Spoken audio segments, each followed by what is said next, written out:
Well, with Forza, we want to appeal to a wide range of customers, and people play the game for a lot of different reasons. Real-world tracks are compelling because people want to go out and drive the tracks that they see on TV, and famous race car drivers have driven from all around the world these exotic locations.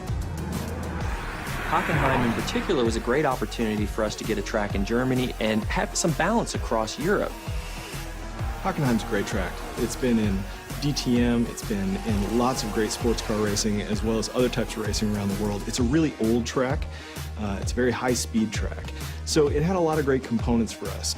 Hockenheim is very different from the Alps. It's in the middle of Germany, so it's one of the flattest tracks in the world. There really isn't any elevation change to the track itself. So it's just a very different experience. It's completely surrounded by trees, almost that sort of Black Forest feel, so that's something that we try to keep in mind as well. Last year, Turn 10 Studios traveled to Germany to capture the track to bring it to life in Forza Motorsport 4. First thing we wanted to do was drive around the track and get multiple perspectives of video for reference, and that really helps us get a good feeling for the track and help the other artists that weren't fortunate enough to come on the trip, people to get a real perspective of how things correlate to one another. My plan was to capture every square inch of this place, from the smallest details like tire skids to spherical panoramas. Between the three of us, I would estimate that we won't be leaving this track with less than 10,000 photos. We have many different techniques for capturing the track. One of them is that we lay down GPS lines. So we'll actually walk or drive around the track with different GPS devices so that we can accurately reproduce the topography and the camber of the track. There's a guy that wears this military-grade GPS harness with his little antenna.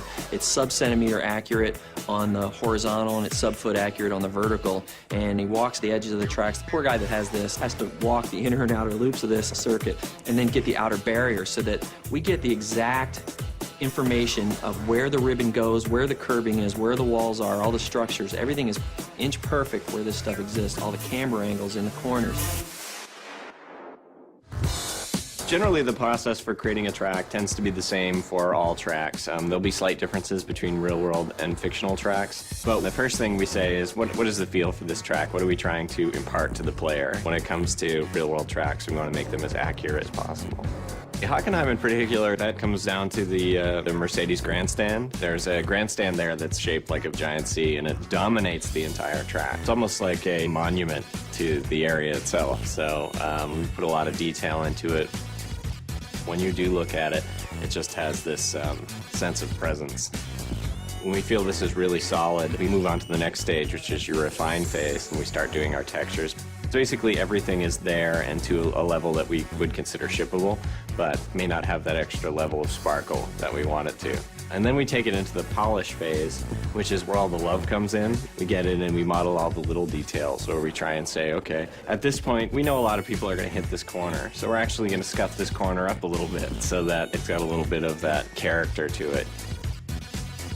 For the ultimate test, we'll bring in pro race drivers, guys like Gunnar Jeanette, who've actually raced on a lot of these tracks, to give us his feedback. Because it can be inch perfect, but he can be like, you know, I use this brake marker, this rubber strip, right before the curbing on this, and then I turn, and this seems like it's happening just a little bit late, or this bump isn't quite bad enough. This upsets my car when I go in over here. So we go in there and we make sure we get all those little subtleties right as well. Because when you're racing a track like Hockenheim in the game, it's going to feel and look just like it does in the real world to real drivers. We've measured, we've filmed, and we've photographed. It's time to take all of that source material and bring it to life. Here it is in all its glory in Forza Motorsport 4. It's Hockenheim.